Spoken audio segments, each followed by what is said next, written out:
An elderly black man named Harold is peacefully sitting in a park, enjoying a quiet morning, when a young officer named Luke Daniels approaches and begins to harass him, accusing him of not belonging there. Just as the situation starts to escalate, an unexpected figure steps in, and what happens next leaves the entire police force stunned. Who is this mystery person, and how did they change everything in an instant? Let's find out.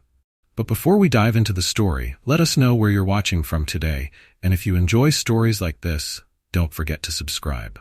In the peaceful morning light of Oakwood Park, a gentle glow spread over the lush green lawns and winding paths. This serene park had long been a refuge, a place of calm where people from all walks of life came to find a little piece of peace in their busy lives. On this particular morning, an elderly black man, Harold Evans, sat quietly on his favorite park bench.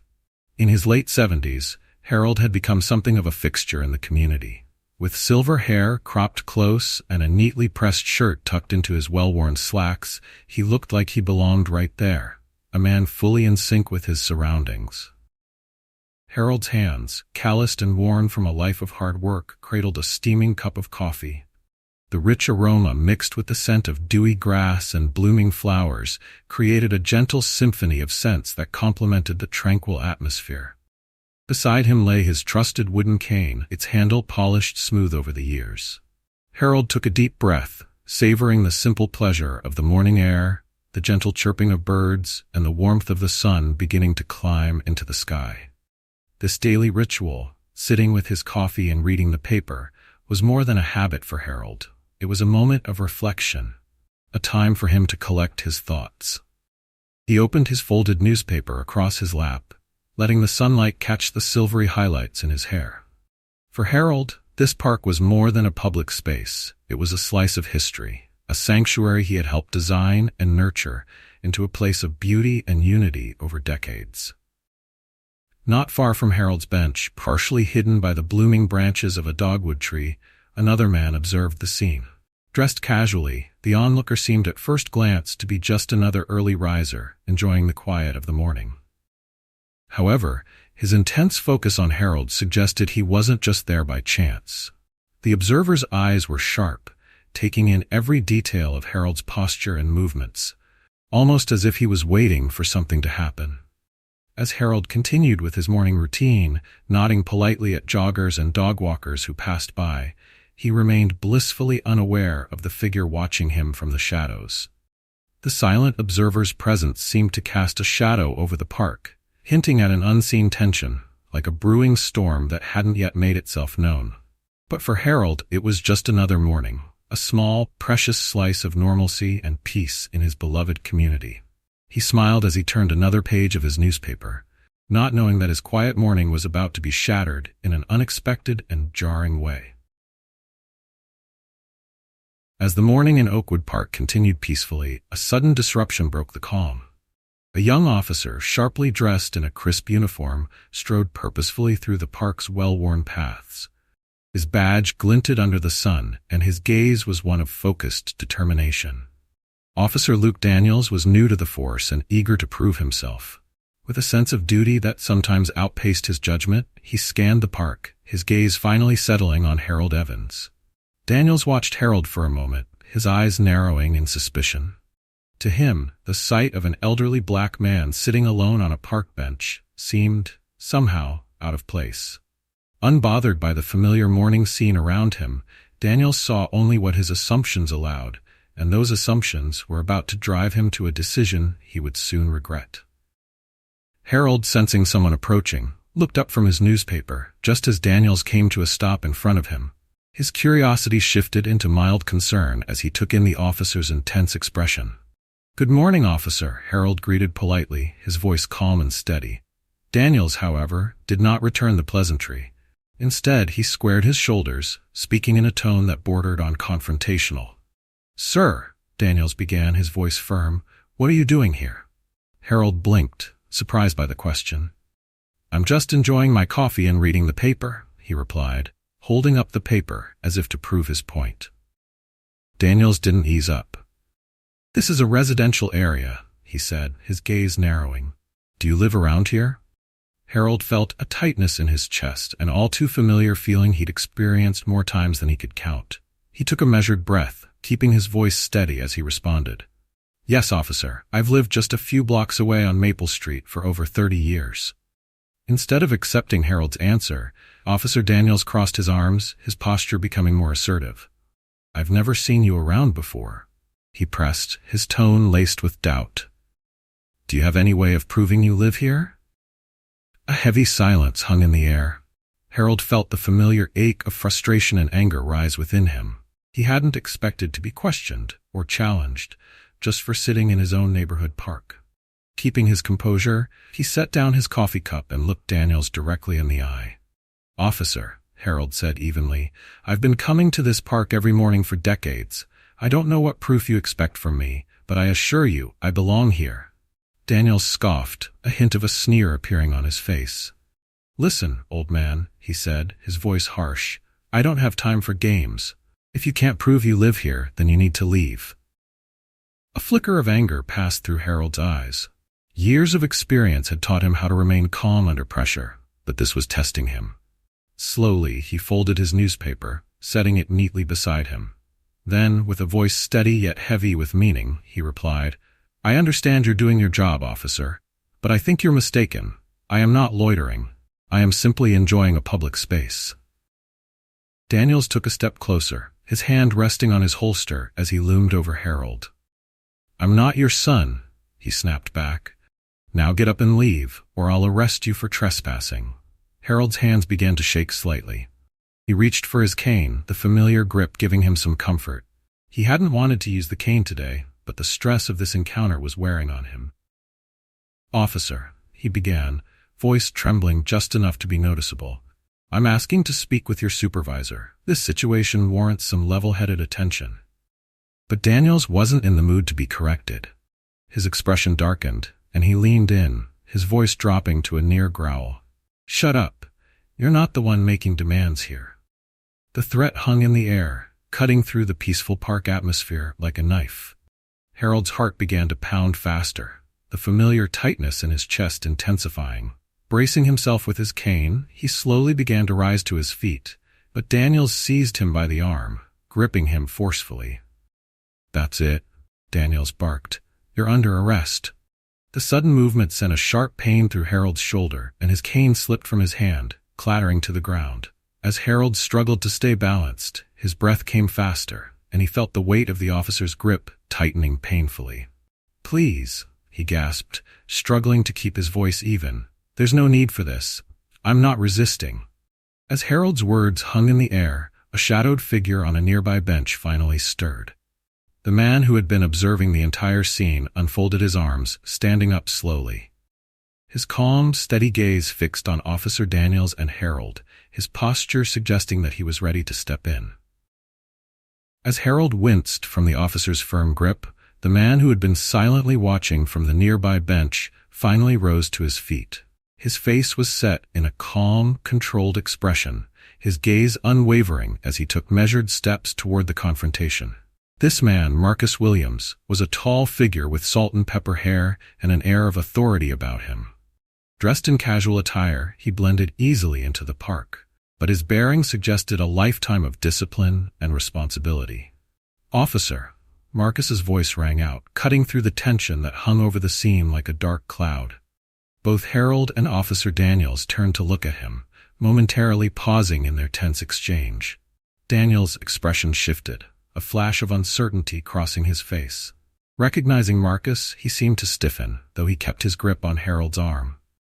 "Release him," Marcus said, his voice commanding but calm. His expression was steady, as if he was used to situations like this and knew exactly how to handle them. Daniels hesitated, his hand hovering over his holster. "Sir." "Now," Marcus repeated, a slight edge entering his tone. "That's an order, Officer Daniels." Daniels' grip loosened as he released Harold's arm, stepping back. With a deep breath, Harold eased himself back onto the bench, clutching his cane to steady himself. He took a moment to catch his breath, visibly shaken but maintaining his dignity. Realizing the man in front of him was none other than Marcus Williams, the respected chief of police, Daniels took an instinctive step backward. His face flushed with embarrassment, Chief Williams, he stammered, a mixture of confusion and concern in his voice. I didn't know you'd be here, sir. Chief Williams looked between the officer and Harold, taking in the scene with a critical eye. His gaze softened as he looked at Harold, whom he recognized immediately. "Are you all right, Mr. Evans?" he asked gently, placing a supportive hand on the elderly man's shoulder. Harold nodded slowly, though his breathing was still uneven. "I'll be fine, Chief. Just give me a moment." His voice was calm but tinged with fatigue from the encounter. Turning back to Daniels, Chief Williams' expression hardened. "Officer Daniels," he said sternly, "explain to me why you felt it necessary to harass Mr. Evans, a respected resident of this community, and a man who has lived here longer than you've been alive." Daniels's face paled. He fumbled for words, his earlier confidence completely evaporated. "Sir, I was investigating a possible loitering situation. The suspect here, he didn't have proof of residency." "A suspect?" Chief Williams' eyes narrowed. "Let me make one thing very clear. Mr. Evans is not a suspect. He is a valued member of this community, and he doesn't need to prove anything to be here. This is a public park, Officer Daniels. Your duty is to protect and serve, not to intimidate." Daniels looked down, his previous bravado replaced with shame. He opened his mouth to speak but found himself at a loss for words, realizing the gravity of his actions. Chief Williams continued, his voice firm yet carrying a hint of disappointment. "Report back to the station immediately. We'll discuss this incident and your future with the force." "Understood?" Daniels nodded, his shoulders sagging. Without another word, he turned and walked away, each step heavy with the weight of his error. Once he was out of sight, Chief Williams turned back to Harold, his demeanor softening once more. "I'm truly sorry you had to go through that, Mr. Evans," he said. "This kind of behavior is precisely what I'm working to eliminate from our police force." Harold gave a tired nod, looking into the eyes of the man who had just stepped in to defend him. "Thank you, Chief Williams. It means a lot that you stepped in when you did." He paused, his gaze drifting across the park that he had cherished and nurtured for so many years. "It's disappointing that we're still dealing with these kinds of situations." Chief Williams sighed, his own face lined with concern. "I know, Mr. Evans, and believe me, I'm doing everything I can to bring about change." After a moment's hesitation, he asked, "Would you be willing to come to the station sometime this week and share your experience with our officers? I think it could make a powerful impact." Harold considered the request, understanding that this would mean reopening wounds he'd spent years trying to close. But the potential to make a difference, to bring change for others, was a calling he couldn't ignore. He nodded thoughtfully. "Yes, I think I can do that. It's important they understand that they see us as people, not just as statistics or strangers." Chief Williams smiled, his respect for the elderly man evident. "Thank you, Mr. Evans. Your voice is exactly what we need to drive real change." As they spoke, the sun continued to rise, casting a golden glow over Oakwood Park. For Harold, this confrontation had been more than a reminder of past struggles. It was a call to action, a chance to ignite the spirit of change in a new generation. He knew his journey was far from over. He would continue to fight for justice and equality, for himself and for his community, until he could no longer draw breath. As Harold sat quietly on the park bench after the unsettling encounter, his thoughts began to drift back through the years. Oakwood Park, where he had just endured a needless confrontation, held a deeper meaning for him than most people knew. This wasn't just a public park, it was a piece of his legacy, a symbol of his lifelong journey for justice and unity.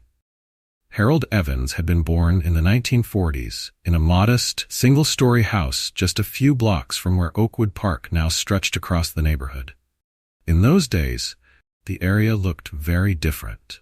Instead of manicured lawns and tidy walkways, there were rundown buildings and vacant lots, scars of a time when the city's attention never seemed to reach this part of town. Growing up, Harold had learned quickly what it meant to face discrimination. He experienced it daily, watching as people who looked like him were treated as outsiders in their own home. But Harold had never let those experiences crush his spirit. If anything, they fueled a fierce determination in him, a drive to push for change and seek justice not only for himself, but for his entire community. By the time he was in his teens, he had already joined the civil rights movement, attending his first community meeting at 15. It was held in a dimly lit church basement, the room packed with people who, like Harold, believed in a future free of racial barriers. He could still remember the thick haze of cigarette smoke in the air, the intense energy that seemed to buzz through the room, and the booming voice of a local activist who had declared, "We cannot wait for change to come to us. We must be the change we want to see." Harold had felt a fire light up inside him that night. That meeting became a turning point, marking the beginning of his journey as a young activist. He began participating in peaceful sit-ins at local establishments that refused to serve black patrons, his heart pounding as he sat silently, enduring the hostile stares and taunts from those who saw him only as a threat. One of his most vivid memories was a protest in the summer of 1958, when he and several other activists gathered outside City Hall, demanding equal access to public facilities. The day had been hot, and Harold, barely 18, had held a hand-painted sign that read, "Separate is not equal." His heart raced as he stood alongside his friends, feeling the weight of his message and the potential consequences. At one point, a police officer approached him, his face twisted in disdain. The officer jabbed a finger at Harold's chest and sneered, "You people don't belong here." In that moment, Harold felt the usual pang of fear, but he pushed it down, remembering the words of Dr. King about nonviolence and resilience. He straightened his shoulders, meeting the officer's gaze without flinching. "Sir," he replied, his voice steady despite the lump in his throat, "we're citizens just like you, and we're only asking for what's fair and just."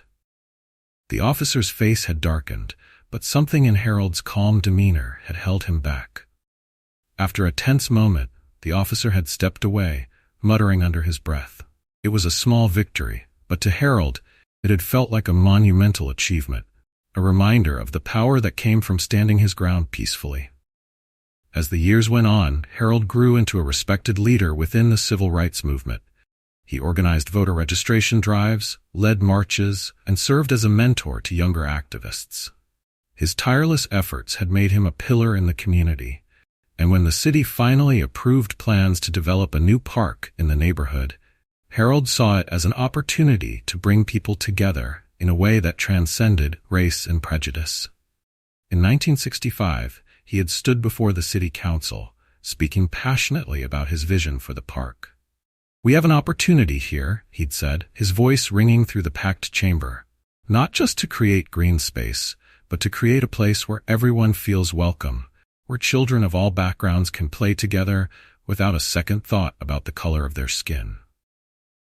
His words had resonated deeply, and the council had unanimously approved the project, even inviting him to lead a diverse committee to help design the park. Harold threw himself into the project, carefully planning every detail alongside the Parks Department. He chose the placement of benches, the types of flowers that would bloom in the spring, and even the locations for play structures to make sure the park would be accessible to everyone. When Oakwood Park finally opened in 1966, it had been one of the proudest moments of Harold's life. On the day of the ribbon-cutting ceremony, he had watched as children of all races ran across the fresh grass, their laughter filling the air. The mayor had shaken his hand, beaming as he thanked Harold for his contributions. "You've given this city a great gift, Mr. Evans," he had said. "This park is more than trees and grass. It's a symbol of unity." Harold had been too choked up to respond. Instead, he had looked around at the park, their park, and felt a deep sense of satisfaction. This was the start of something beautiful, a place that could serve as a bridge between communities, fostering understanding and empathy. Now, as he sat on the bench in that very park, Harold couldn't help but feel a mix of pride and sadness. He had fought so hard for this place to exist, and yet, the struggles he thought had been laid to rest continued to surface, as if time hadn't passed at all.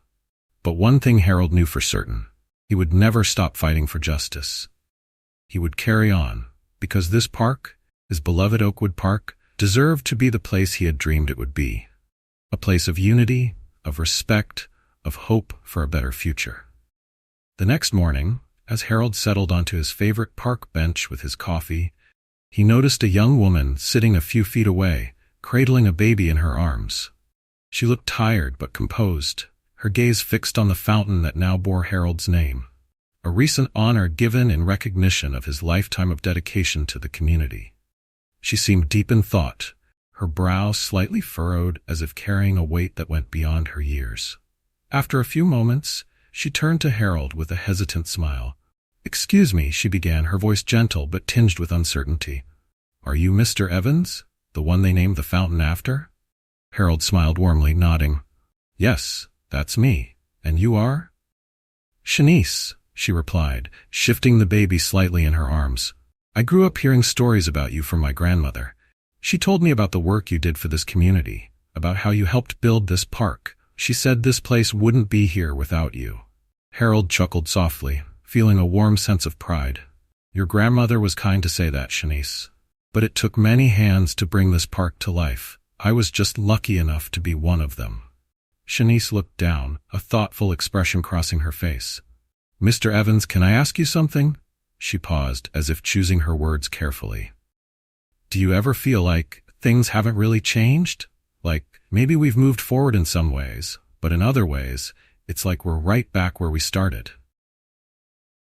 Her question hit Harold with a familiar ache, a feeling he had wrestled with over the years. He had often wondered the same thing, whether the strides they had made decades ago were enough to outweigh the setbacks that seemed to crop up relentlessly. Looking at Shanice's concerned expression, he could tell she was grappling with these issues on a deeply personal level.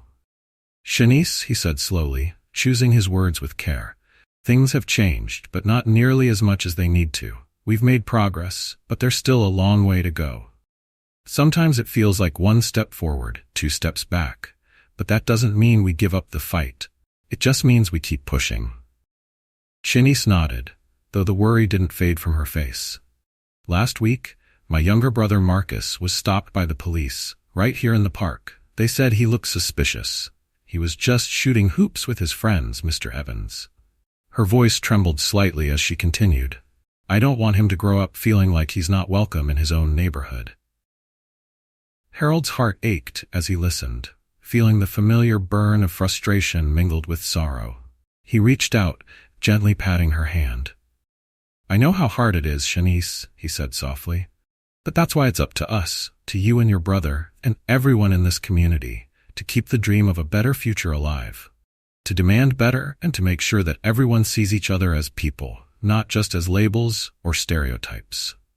Shanice nodded, her gaze resolute, but there was still a touch of doubt. "It just feels so overwhelming sometimes, like we're fighting a system that was built against us." Harold gave her hand a reassuring squeeze. "Trust me, I know that feeling all too well. But let me tell you something I've learned over the years. Change doesn't happen overnight. It's like planting a tree. You may not see it grow into something big and strong in your lifetime, but that doesn't mean it won't get there eventually. We keep pushing forward because we believe in what this place can be, for us, for our kids, and for their kids." As Shanice processed his words, Harold noticed the baby stirring in her arms. The child opened its eyes, looking up at Harold with innocent curiosity, blissfully unaware of the conversation about struggle and progress that surrounded him. Harold couldn't help but smile at the tiny face, finding hope in those young eyes. "Look at him," Harold said, nodding toward the baby. "He's a symbol of all the potential in the world.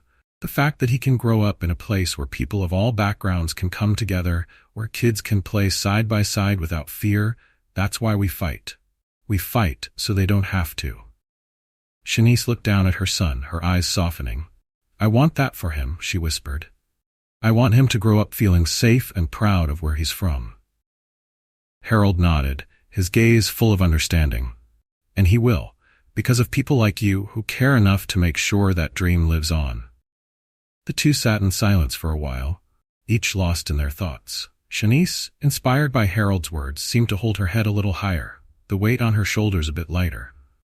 Harold, too, felt a renewed sense of purpose. His work wasn't done, and neither was the work of those who would come after him. But together, they would keep building, brick by brick, step by step.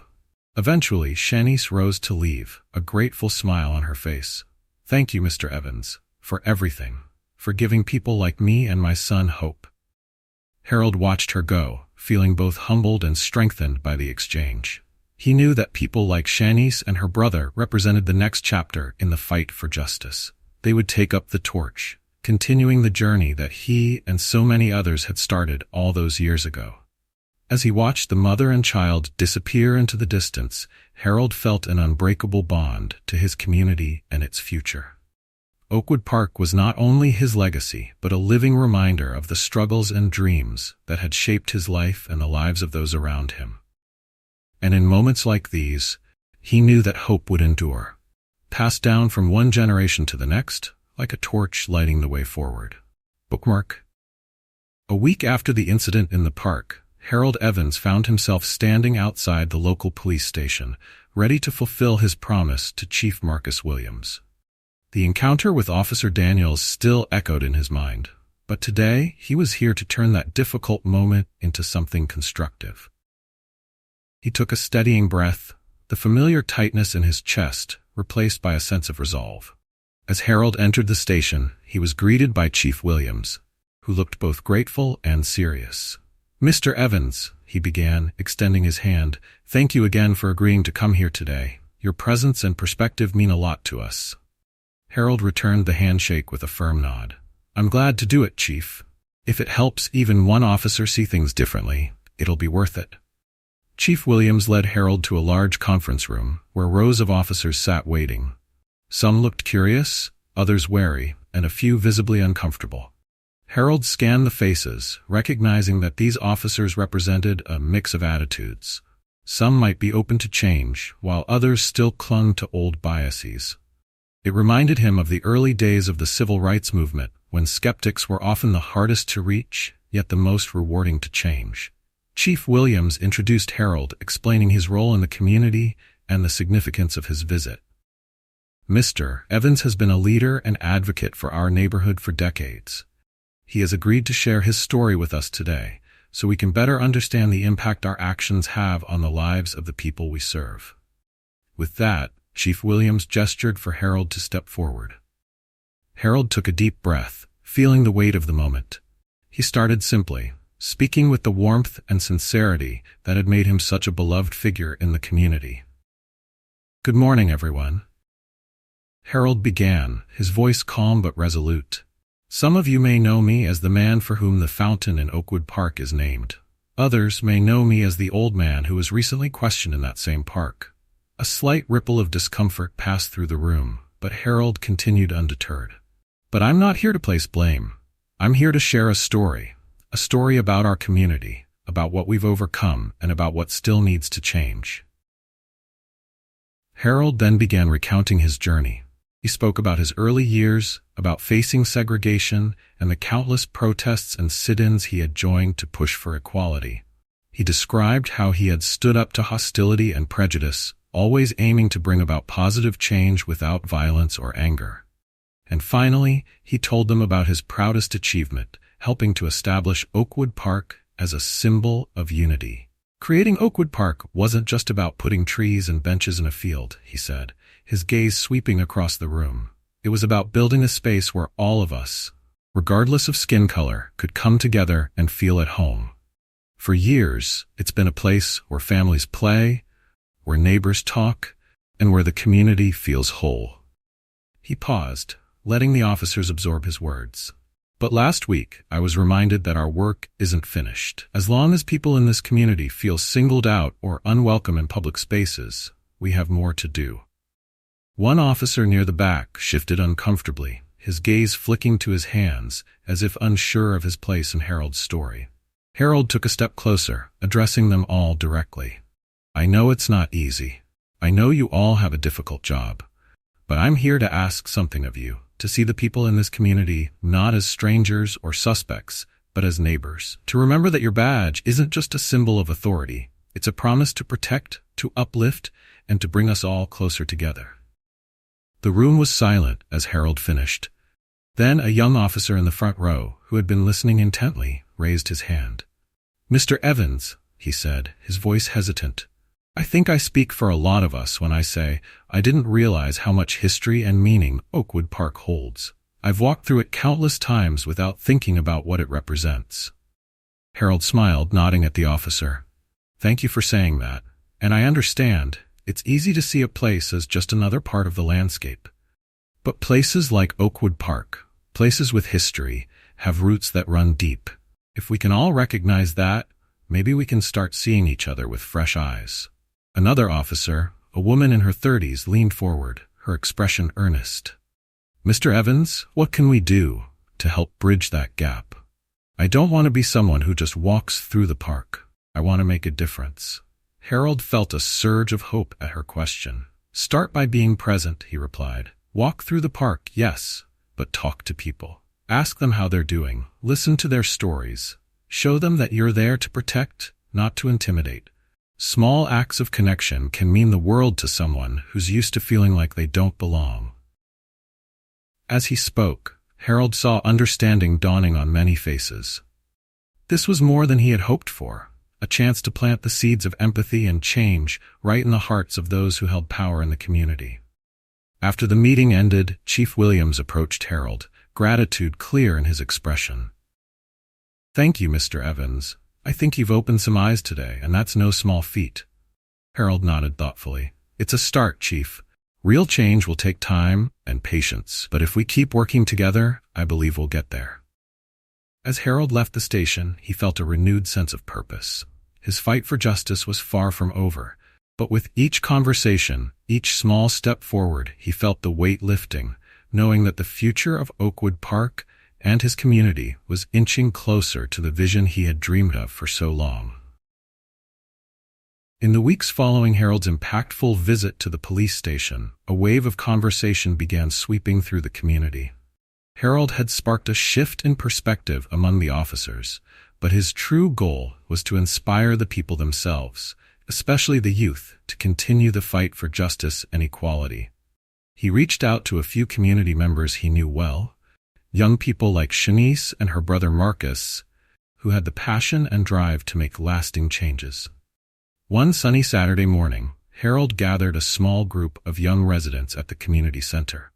There were about a dozen of them, each carrying a different story and set of experiences. Shanice sat with her son bouncing on her knee, her brother Marcus beside her. Maria, a college student studying criminal justice, was eager to listen and share her own insights.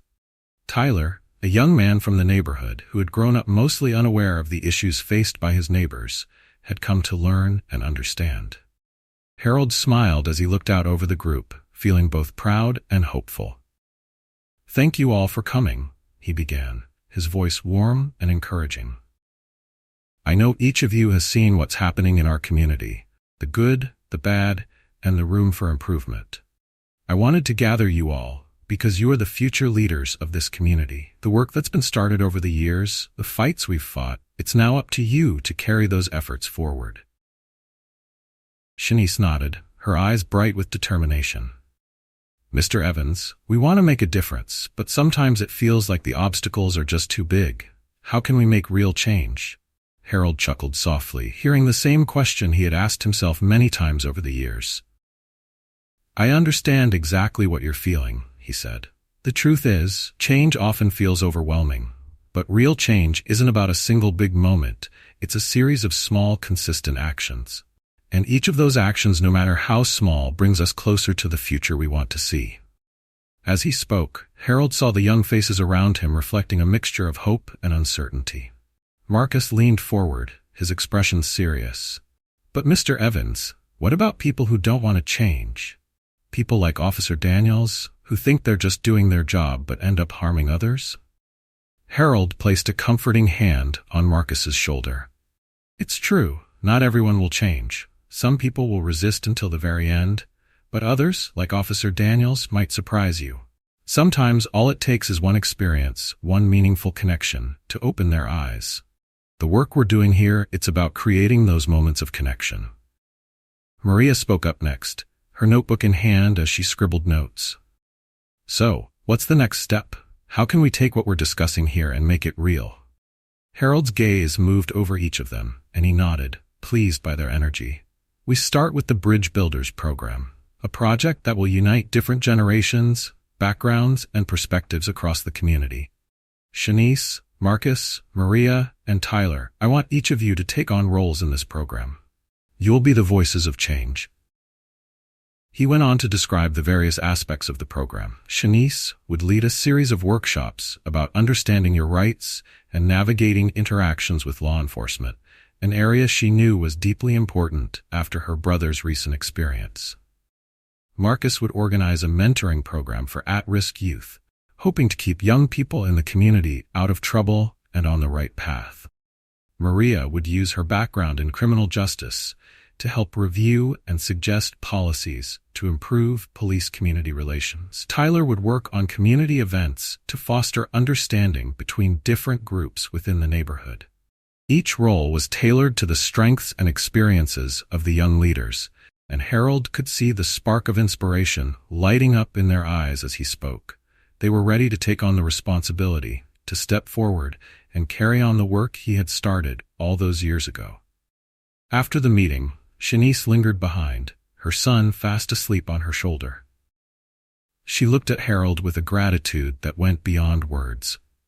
"Mr. Evans," she said quietly, "I never thought I'd get a chance to make a difference like this. Thank you for believing in us."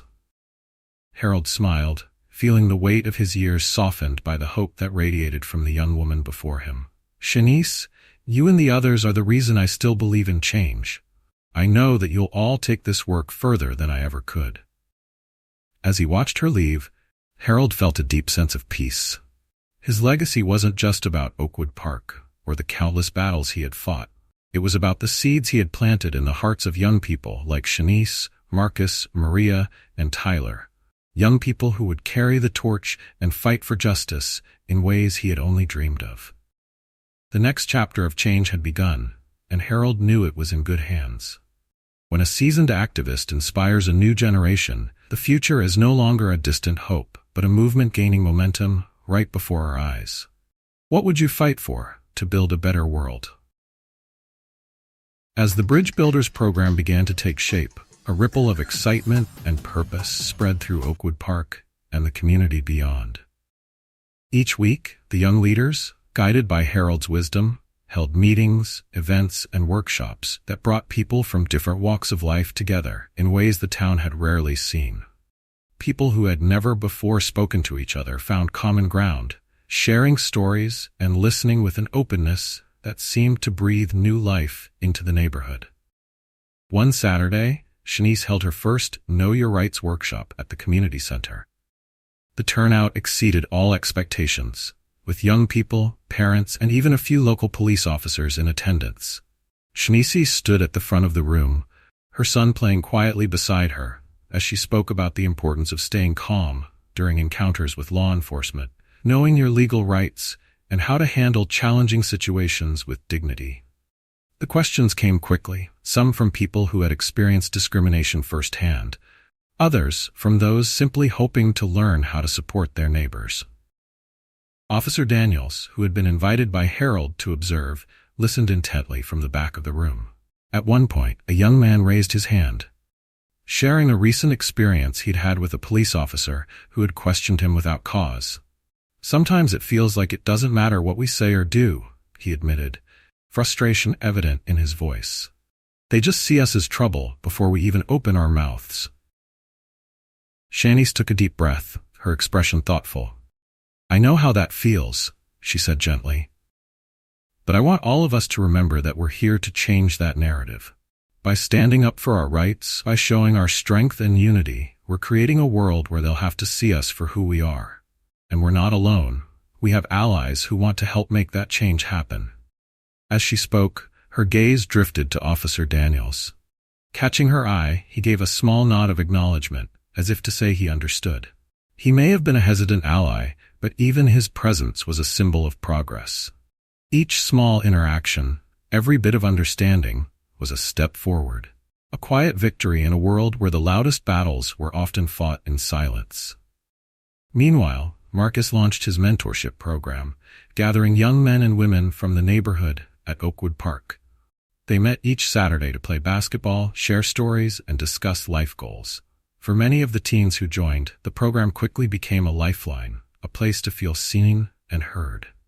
Marcus, who had once felt lost himself, was now their mentor, helping them navigate life's challenges and find purpose beyond the limitations society placed on them. One afternoon, as the group was wrapping up, one of the young men, Jordan, lingered behind. He hesitated, looking at Marcus with an intensity that showed he was struggling to find the right words. "Marcus," he began, his voice almost a whisper, Do you think we'll ever be able to change things? I mean, really change things?" Marcus placed a reassuring hand on Jordan's shoulder. "We're already changing things, Jordan. Look around you." He gestured to the teens who were laughing and talking freely, their spirits lifted by the simple act of coming together. The fact that we're here supporting each other, refusing to give up, that's the start of something real. And it's only going to grow from here. Jordan nodded, a flicker of hope in his eyes. It was moments like these that reminded Marcus and everyone involved that the fight for change wasn't just about major victories, but about creating small pockets of hope and solidarity that would, over time, transform the entire community. As the Bridge Builders program continued to expand, Maria took on a critical role in reviewing policies and suggesting ways for the police department to better engage with the community. Her studies in criminal justice helped her understand both sides of the equation, and she approached each task with a balanced, insightful perspective. Chief Williams worked closely with her, grateful for her input and dedication. Together, they organized listening sessions where officers could hear directly from residents, helping bridge the gap that had long kept the two groups separated by suspicion and misunderstanding. One evening, as Maria prepared to leave the station, Chief Williams stopped her. "Maria," he said, his tone sincere, "the work you're doing is making a real difference. I've already seen changes in the way our officers approach situations, and it's because of your dedication." Maria smiled, a deep sense of pride filling her heart. "Thank you, Chief. It's an honor to be part of something so meaningful. I just hope we're making Mr. Evans proud." Chief Williams nodded, a thoughtful expression on his face. "I think he'd say that you're all doing exactly what he dreamed of, taking up the torch and carrying it forward." Meanwhile, Tyler, who had once viewed the struggles of his neighbors from the sidelines, was now fully immersed in the mission of unity. The organized community events, cookouts, park cleanups, and sports games that brought together people from all parts of the neighborhood. At first, some residents were hesitant to join, but slowly they came, curious to see what was happening.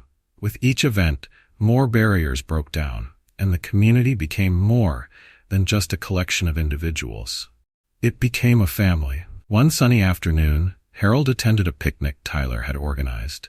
Watching children of all backgrounds play together while parents chatted over food, he felt his heart swell with pride. He spotted Chief Williams speaking with a group of parents, Officer Daniels tossing a football with some teens, and Shanice, Marcus, Maria, and Tyler moving through the crowd, connecting with people. Harold knew this was the future he had always hoped for, a community united in purpose and understanding. As the Bridge Builders program continued to flourish, Harold Evans could see the profound effects rippling through the entire neighborhood. Oakwood Park, which had once been a simple green space, was now the heartbeat of the community, a place where people connected, shared, and rebuilt their trust in each other. The changes were becoming visible in every corner of the community, and each success was a testament to the dedication of the young leaders Harold had mentored. One day, as Harold strolled through the park, he saw Officer Daniels sitting on a bench, looking pensive. It was rare to see him out of uniform, and the once confident young man seemed quieter, as if he were carrying the weight of the lessons he had learned. Harold decided to approach him, sensing an opportunity to bridge an old gap. "Afternoon, son," Harold greeted, settling onto the bench beside him. Daniels looked up, a bit surprised but grateful. "Mr. Evans," he replied, his voice softer than Harold remembered. "I didn't expect to see you here." Harold chuckled. "This park is my second home. I'm always here," he said. Then, with a knowing look, he asked, "How have you been, Officer Daniels?" Daniels shifted, glancing out over the playground where children were laughing and running. I've been thinking a lot about that day in the park, he admitted, his voice tinged with regret. I didn't realize how much harm I could cause by just following orders without understanding the impact on people's lives. Harold placed a reassuring hand on Daniels' shoulder. Growth starts with understanding, son. The fact that you're reflecting on it now means you're already on a better path. Change isn't about perfection, it's about progress. Daniels nodded, his expression earnest. I want to do better, Mr. Evans. I even volunteered for the community outreach program. I've been meeting with residents, talking to them, really listening. It's changed the way I see my role in this community. Harold smiled, seeing the young man's sincerity. That's all I ever wanted, Officer Daniels. For you and others to see the people you serve as part of your own family. He paused, looking around at the bustling park. You're part of this community now, and I think you're going to make a real difference here. As Daniels left the park, Harold felt a renewed sense of hope. He had seen young men like Daniels before, people who just needed a chance to see the world through a different lens. As he looked out over Oakwood Park, he realized that this new generation was ready to make the changes that he and his peers had fought for years ago. Not far from where Harold sat, Shanice was setting up for another workshop. Her son played nearby, under the watchful eye of Marcus and some of the teens he mentored. Harold watched with pride as Shanice greeted newcomers and introduced herself to first-time attendees, her voice confident and welcoming. People like Shanice and Marcus were doing what he had always hoped for. They were taking the lessons of the past and making them relevant, powerful, and accessible for a new era.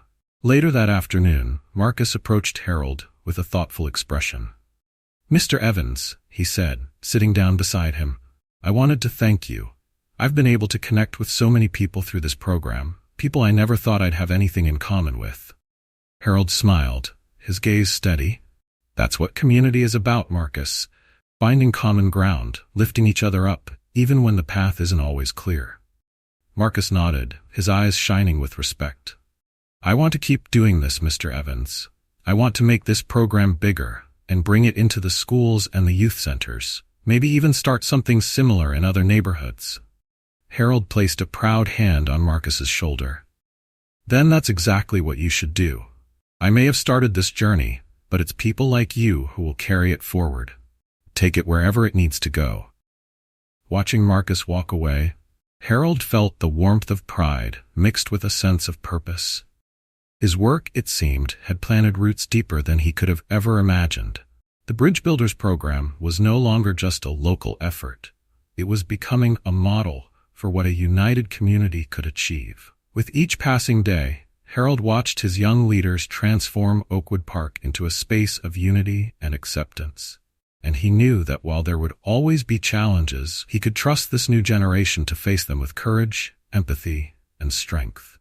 They had taken up the torch, and Harold felt the peace of knowing his vision would live on, glowing brighter than ever. When the seeds of unity are planted and watered by generations, they blossom into lasting change. What seeds would you plant to bring hope and healing to your own community? Months went by, and the Bridge Builders program continued to thrive, leaving an indelible mark on Oakwood Park and the surrounding community.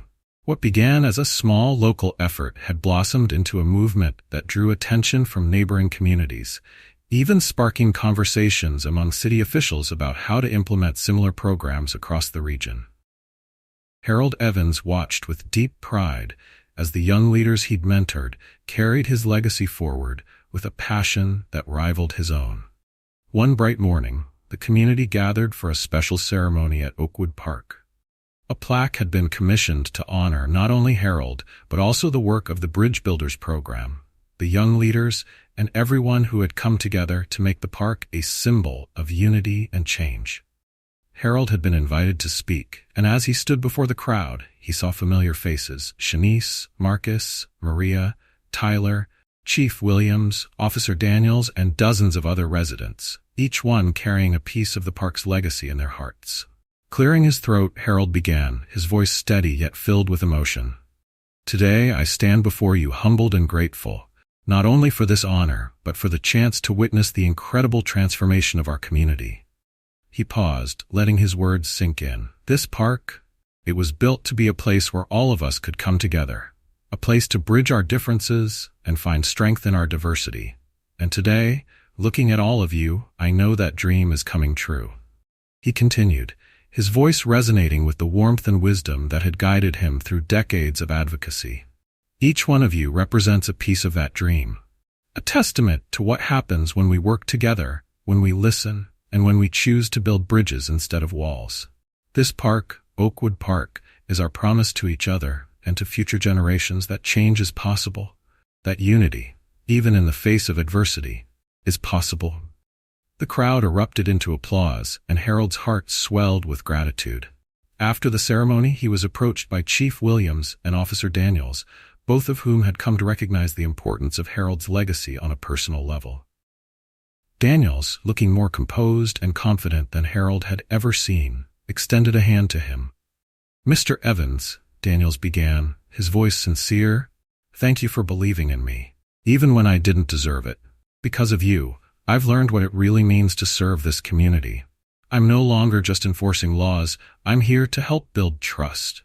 Harold clasped Daniel's hand with a smile. "Michael, I've always believed that everyone deserves a second chance. The fact that you're here today with that mindset tells me you've earned it."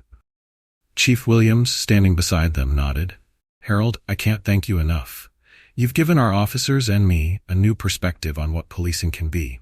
It's about connection, not control. You've set an example for all of us." As the ceremony wound down, Shanice approached Harold with her son, who was now old enough to run around the park with his friends. "Mr. Evans," she said, a proud smile lighting up her face, "I want you to know that the work we've started isn't stopping here. Marcus and I are planning to expand the program into neighboring neighborhoods. We're even starting workshops for young parents, helping them get involved and make a difference." Harold's eyes glistened with tears as he nodded. "I couldn't be prouder, Shanice. You're not only carrying on the work, you're making it even stronger than I ever could have. That's what a legacy is all about, continuing to build, to expand, to inspire." As the sun began to set, casting a warm glow over Oakwood Park, Harold took a quiet moment for himself. He strolled to the fountain, his namesake, where he found himself surrounded by laughter, voices, and the joyful spirit of a united community. He watched as children of all backgrounds played together, as families mingled freely, and as neighbors, once strangers, shared smiles and stories. Just then, Tyler approached Harold, a young boy trailing beside him. The boy looked up at Harold with wide eyes, clearly in awe of the man who had done so much for his community. "Mr. Evans," the boy said shyly, "Tyler told me all about what you did for this park. I want to help too. Maybe when I grow up, I can make a difference like you did." Harold chuckled softly, his hand resting gently on the boy's shoulder. "Son," he said warmly, "the work of making a difference starts right here and now. You don't have to wait until you're grown up. Every kind word, every act of respect and understanding, that's what makes a difference." The boy's face lit up with excitement, and Harold saw in him the spirit that had driven so many young leaders before him. Tyler smiled at Harold, nodding in agreement. "You've taught all of us, Mr. Evans. We're not just neighbors anymore. We're family." As Harold watched Tyler and the boy rejoin the crowd, he knew his vision had come to life in ways he could never have imagined. His work, his legacy, had created a forest where once there were only seeds. And as he took a final look around Oakwood Park, he felt an unshakable peace settle over him. The dream he had carried for decades was now in the hands of the community he loved, a community that had learned, through hardship and hope, what it truly meant to stand together. Harold Evans knew that his legacy would live on, not in the fountain or the park, but in the hearts and actions of the people who called it home. In the months that followed the ceremony, Oakwood Park continued to serve as a gathering place, a heart that pulsed with the spirit of Harold's legacy. But even as the park flourished, the Bridge Builders program was expanding beyond the neighborhood. Neighboring communities were taking notice, reaching out to Harold, Shanice, Marcus, and others to learn how to create similar programs, fostering unity and understanding in their own areas. The once local movement was blossoming into something that crossed city lines.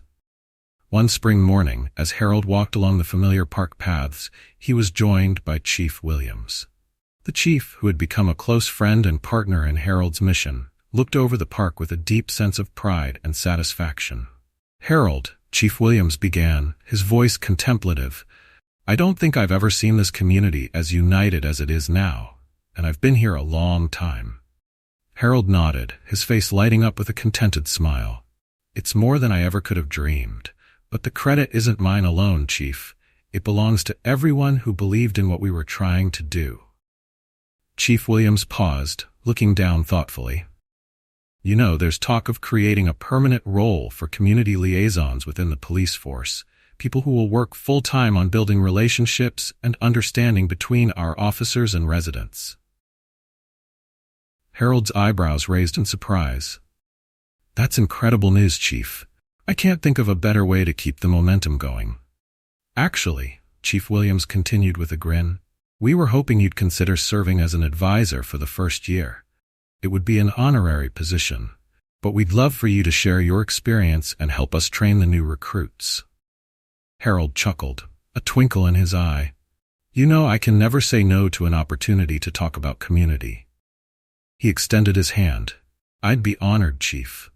They shook hands, each man feeling the weight and significance of the moment. This wasn't just about Oakwood Park or even the Bridge Builders program. It was about a city finding its path to unity, understanding, and real lasting change. As they strolled through the park, they spotted Marcus leading a group of young teens in a planting project by the fountain. The kids were laughing and chatting as they dug into the soil, placing seedlings that would one day grow into strong, towering trees. Marcus, ever the dedicated mentor, guided them with patience and encouragement, helping them understand not only the art of planting, but also the deeper meaning of nurturing something over time. "Look at him," Harold said, pride evident in his voice. "He's planting roots in more ways than one." Chief Williams smiled, watching as Marcus encouraged the young volunteers. "You've left quite a legacy, Harold." Just then, Shanice joined them, her young son by her side, now old enough to follow instructions and help with small tasks. She greeted both men warmly. "Mr. Evans, Chief Williams, I just wanted to thank you both for everything. Marcus and I talk all the time about how we wouldn't be here without your guidance."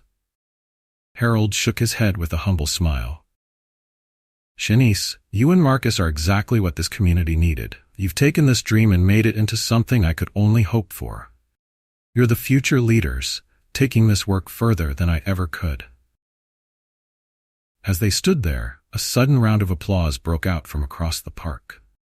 A group of young people, including Maria and Tyler, were speaking with a small crowd, explaining how the Bridge Builders program was expanding to neighboring towns.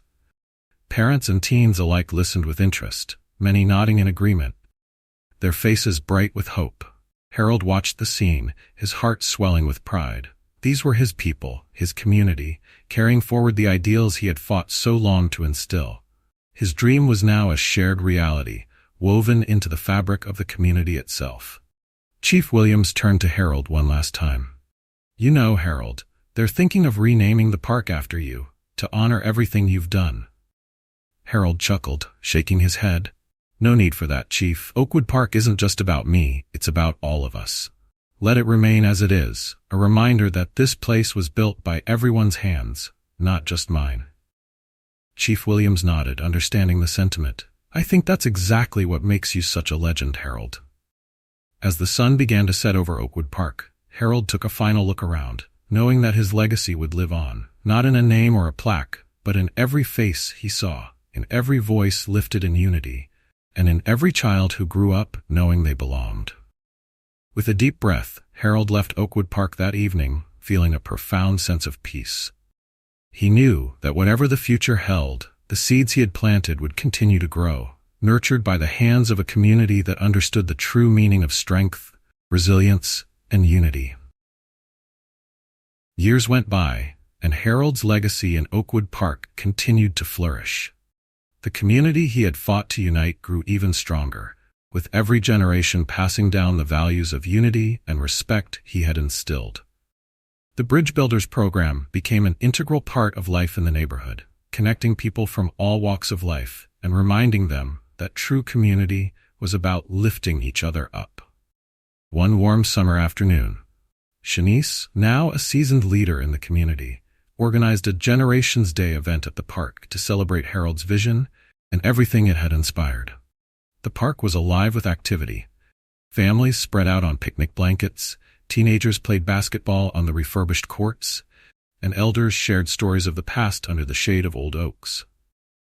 In the center of it all was Marcus, now a respected mentor in his own right. He stood before a group of young people, sharing the story of Harold Evans and the legacy he had left behind. With every word, the young listeners' eyes lit up, their minds soaking in the wisdom and history that had shaped the community. Mr. Evans taught us that change doesn't come from waiting for the right moment. It comes from creating it, Marcus said, his voice carrying across the park. This place, Oakwood Park, is here because he believed in us. And now it's our job to keep that belief alive, to keep building a community where everyone feels they belong. Nearby, Maria was busy speaking to a group of students interested in law and social justice. With her career in public service, she had become a role model for the next generation of young activists, using her influence to advocate for community-centered policies that prioritized unity and equity. Her work had inspired countless young people, many of whom now saw themselves as part of the solution to issues their community faced. Tyler, now a coordinator for the Bridge Builders program, walked through the crowd, chatting with residents and making sure every part of the event ran smoothly. He had become a familiar face in the community, known for his dedication to keeping Harold's vision alive. Under his leadership, the program had grown, with new branches established in nearby neighborhoods, each one rooted in the values Harold had championed. As the evening approached, Shanice gathered everyone around the fountain, the one that bore Harold's name. She raised a microphone to her lips, her voice steady and full of gratitude. "Today we celebrate not just a park or a program, but a promise," she began. "A promise that each of us carries forward. Harold's promise that this community will always stand together, that will build bridges and tear down walls." The crowd applauded, and Shanice's son, now a teenager, stepped forward. He held a framed photograph of Harold Evans, taken years ago on the very bench he had so often sat on to watch over his beloved park. The boy spoke, his voice carrying both pride and reverence. "I didn't know Mr. Evans personally," he said, "but I feel like I do because of the stories my mom has told me, and because of this park. I know what it means to stand up for what's right, to work for something bigger than myself." The crowd listened in silence, touched by the words of a young man who had inherited the values of Harold's legacy, even without ever meeting him. Afterward, Chief Williams, now retired but still deeply connected to the community, took a moment to address the crowd. "Harold taught us all a lesson about what it means to serve, not just as officers or officials, but as neighbors. His work helped us see each other with compassion, with respect, and with understanding. We're all better because of him." As dusk settled over Oakwood Park, families began to light candles, each one symbolizing the light Harold had brought to their lives. The flickering lights, held up by children, teens, and elders alike, painted a beautiful glow across the park, a testament to the unity Harold had spent his life building. Standing at the edge of the fountain, Shanice looked out over the gathering, her heart full. She remembered Harold's gentle words, his wisdom, and the way he had always believed in her and the others. Though Harold was gone, his spirit lived on in every face she saw, every story shared, every hand extended in friendship. As the night wore on, she took a moment to herself, standing by the very bench where Harold had once watched over the park. She felt his presence there, the quiet strength he had carried, and she whispered a promise to him. "Thank you, Mr. Evans. We'll keep building what you started. We won't let your dream fade." A gentle breeze rustled the leaves of the old oaks around her, as if in response, a silent acknowledgement of the promise that Harold's legacy would live on, not only in Oakwood Park but in every soul he had touched. Every great legacy lives on through the hands and hearts of those it inspired. Whose legacy would you carry forward? And how would you make it your own? As the years went by, Oakwood Park became a living testament not only to Harold's life but to the community's shared values. The Bridge Builders program evolved, gaining recognition as a model for other cities aiming to foster unity, empathy, and collaboration. Shanice, Marcus, Maria, Tyler, and the many others who had taken up Harold's vision continued to lead, each contributing their unique strengths to keep his legacy vibrant and growing. One summer day, Shanice gathered a small group of children from the community at the fountain. They were eager, eyes wide with curiosity, clutching little gardening tools and packets of seeds. It was a new project she had started, inspired by Harold's belief that change was like planting a tree, nurtured over time, growing into something that could one day stand tall and strong. Today, Shanice told the children with a warm smile, we're planting a garden, right here by the fountain. Each of you will have your own little section, and together, these flowers will become something beautiful.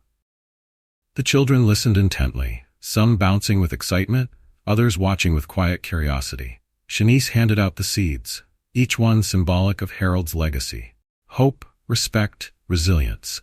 As she knelt down to help them dig small holes in the soil, she could feel Harold's spirit all around her, guiding her with each word she spoke. One little girl, a shy but determined child named Ava, looked up at Shanice. "Why are we planting flowers here, Miss Shanice?"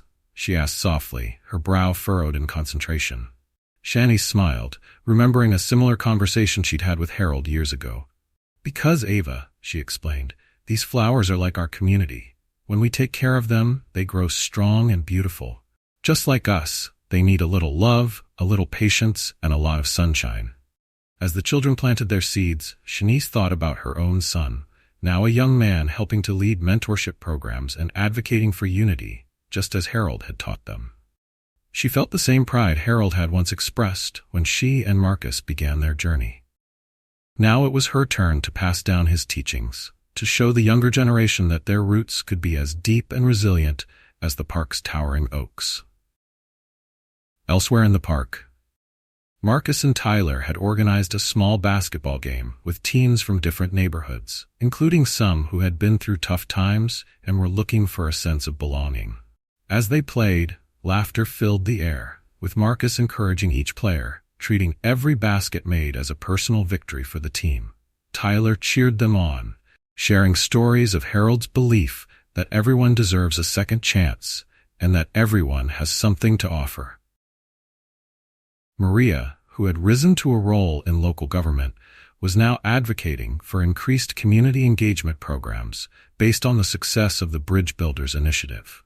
Her efforts were yielding promising results, with community centers and parks in neighboring areas adopting similar programs. She frequently invited young people to speak at city council meetings, encouraging them to voice their concerns, knowing Harold would have wanted their voices to shape the future.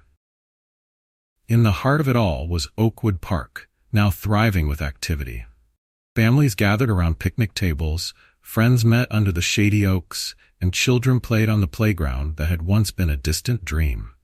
Even Officer Daniels, who had transformed his career after his encounter with Harold, had joined the community liaison team, working tirelessly to build trust between law enforcement and residents. One afternoon, he sat on a bench in the park, watching as people from all walks of life shared the same space peacefully. Sitting beside him was Chief Williams, now retired but always a presence in the neighborhood. "Look at this," Daniels said, gesturing to the crowd with a hint of awe. "This park, it's everything Mr. Evans wanted it to be. It's amazing to think that one man's vision could create something so powerful." Chief Williams nodded, smiling. Harold knew that true change comes from within a community, that it's about people learning to see each other with compassion. He looked at Daniels with a proud gleam in his eyes. "And it's about folks like you who are willing to grow and become better." The young officer looked down, feeling both humbled and grateful. "I owe that to him. Harold showed me the kind of man I want to be, the kind of man I need to be for this community." As the day turned to evening, a warm glow fell over the park, casting long shadows and golden light across the landscape that Harold had once envisioned and nurtured. People lingered by the fountain where fresh blooms adorned the garden that Shanice and the children had planted. The flowers stood tall, vibrant with color, a tribute to the spirit of unity that Harold had sparked. Walking toward the fountain, Shanice, Marcus, Maria, Tyler, and Officer Daniels found themselves together, standing in silent tribute to the man who had made all this possible. Each of them carried a part of Harold's legacy within them, shaping their lives, their careers, and their communities with his lessons. Marcus broke the silence, his voice steady. "Harold would be proud, you know. He believed in us, in what this park could do. And I think he knew this was only the beginning." They all nodded, looking out at the park, at the families, the children, and the laughter. It was true. Harold's legacy was only beginning. With every act of kindness, every hand extended, every bridge built, his dream continued to grow, taking root in places he'd never even imagined. Bookmark. Years after Harold's passing, Oakwood Park continued to blossom, not just as a space of greenery, but as a living, breathing community of shared purpose and unity.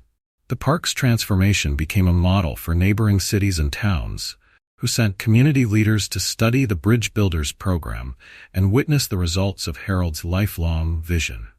Each visitor left with a renewed sense of hope, inspired by the success that came from the small but powerful steps the Oakwood community had taken toward unity. One autumn afternoon, Shanice, Marcus, Maria, Tyler, and a few new young leaders gathered at the park to discuss the latest outreach efforts. By now, the Bridge Builders program had expanded far beyond Oakwood Park, with new branches sprouting up in schools, workplaces, and neighborhoods. The program had even partnered with local universities, offering internships and mentorships that brought young people into the work of community building, teaching them Harold's values and the importance of fostering connection. At the meeting, Shanice held up a report showing the results of a recent survey conducted by city officials. "Since we started the program," she announced with a smile, "the city's trust in law enforcement has significantly improved, and incidents of racial tension have dropped. We're seeing real change." A ripple of pride spread through the group, and Marcus grinned. Mr. Evans would be thrilled to see this. He always said that change was about planting seeds, and now look, we have an entire garden. Tyler nodded, a thoughtful look crossing his face. "And it's our job to keep it going, to make sure these roots stay strong even as more people join us. This is just the beginning." At that moment, Maria spoke up, her gaze steady. "I've been speaking with city leaders in nearby towns. They want to replicate our Bridge Builders program, but need guidance on how to get started. I told them we could send a few of our mentors to help." Everyone agreed. They knew that extending their efforts beyond Oakwood Park was the next step in Harold's dream. It was time to share the lessons they'd learned, to give other communities the tools to build their own bridges of understanding and unity. Later that day, as the sun dipped low in the sky, Shanice's teenage son approached her, now old enough to appreciate the legacy his mother and her friends were carrying forward. He looked at the park with admiration, recognizing its significance in a way he hadn't when he was younger. "Mom," he began, a touch of awe in his voice, "it's amazing what you and Mr. Evans and everyone else have done here. I didn't get it when I was little, but now I do. This park, it's like our family." Shanice smiled, her heart swelling with pride. "That's exactly what it is. It's a family that grows and changes, just like us, and one day it'll be up to you to keep it going."